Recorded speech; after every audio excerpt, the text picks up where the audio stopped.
Welcome to Matters Financial and Geopolitical from a Frontier. Hope the week's going well. I attended the Africa CEO Forum breakfast briefing this morning at the Serena, and the first observations about the hotel itself. They made some very interesting renovations, reinvigorating what has been an iconic brand here in Nairobi. And secondly, it was a really good function, lots of interesting people. Good to catch up with Brenda Mbathi, John Gumi, amongst others. Just hear people talk a little bit about challenges in Africa as we find it today. So thank you to Thomas for that invitation to that breakfast this morning. Sub-Saharan Africa, the IMF's predicting growth is expected to pick up from 2.9% in 2018 to 3.5% in 2019 and 3.6% in 2020. For both years, the projection is 0.3 percentage points lower than last October's projection, as softening oil prices have caused downward revisions for Angola and Nigeria. But they also say the headline numbers for the region mask significant variation in performance, with over 1/3 of sub-Saharan African economies expected to grow above 5%, 2019 through 2020. Interesting development in Ethiopia as Prime Minister Abiy speaks about Italy's pledge to finance the first phase of study for a planned railway line which will link Eritrea's port of Massawa with Addis Ababa. I was just reading a short story by Kapuscinski where he describes the journey, which is 110 kilometers from Asmara to Massawa, and it's really a beautiful piece of writing. And he's describing how it's cool and the weather's wonderful and clement up in Asmara, and it's a heat box down in Massawa. Very interesting article I came across in Africa Center by Paul Nantulia, who I think is a Kenyan. Chinese hard power supports its growing strategic interests in Africa. The debate on China-Africa relations is largely focused on Beijing's massive infrastructure projects around the continent. Less noticeable but no less significant are its security activities, which have grown in scale and scope, alongside the Belt and Road Initiative.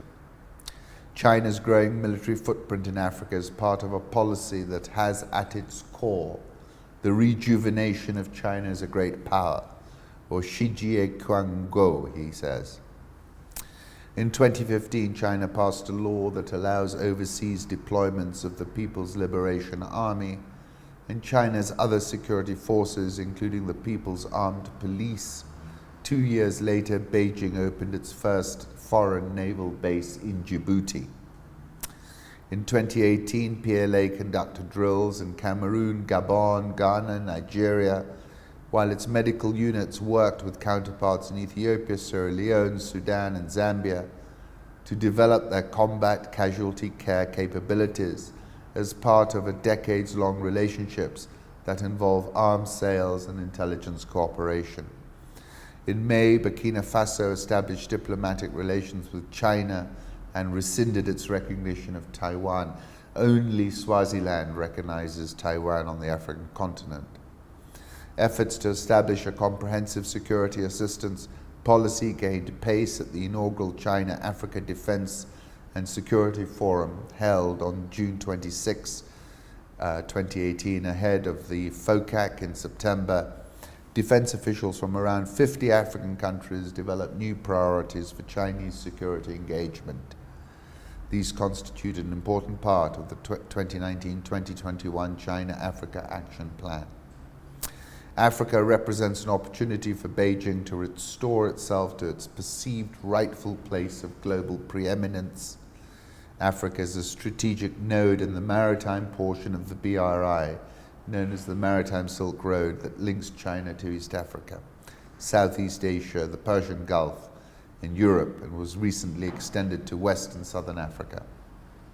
Similar concerns informed China's decision to train a local security force to protect the new $4 billion Mombasa-Nairobi high-speed railway in Kenya, a showpiece of the BRI in East Africa, and Kenya's most expensive project to date.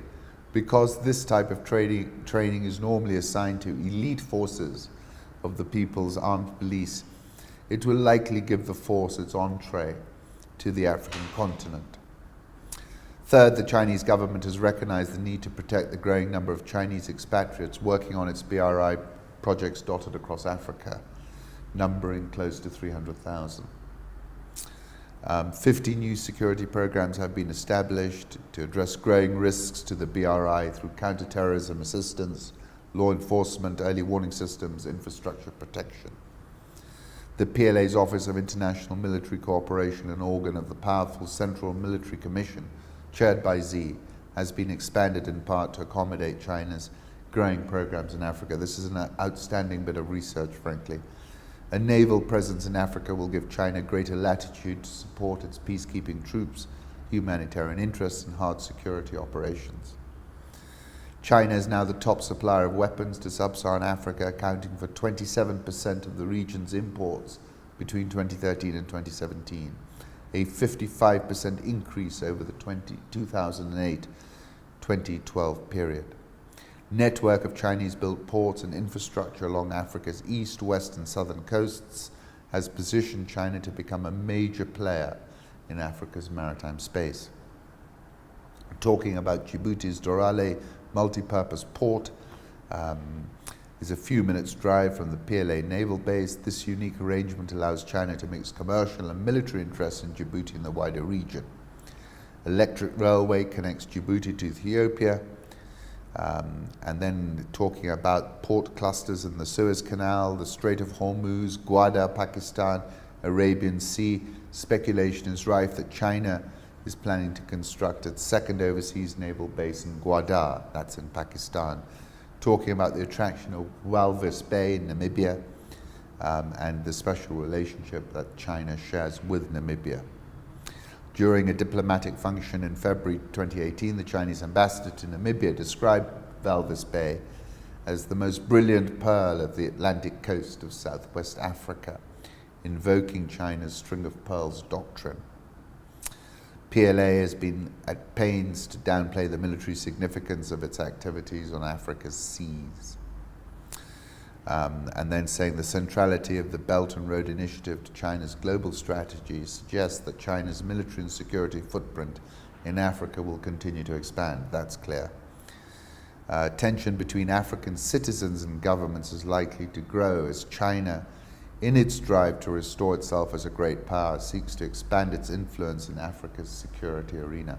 China Rising was something I wrote on the 28th of August 2017. That link is on the website.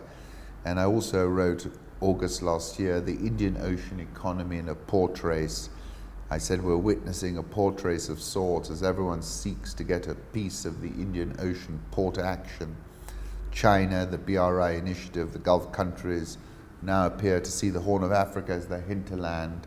Japan and India, to a lesser degree, are all jostling for optimal geo-economic positioning.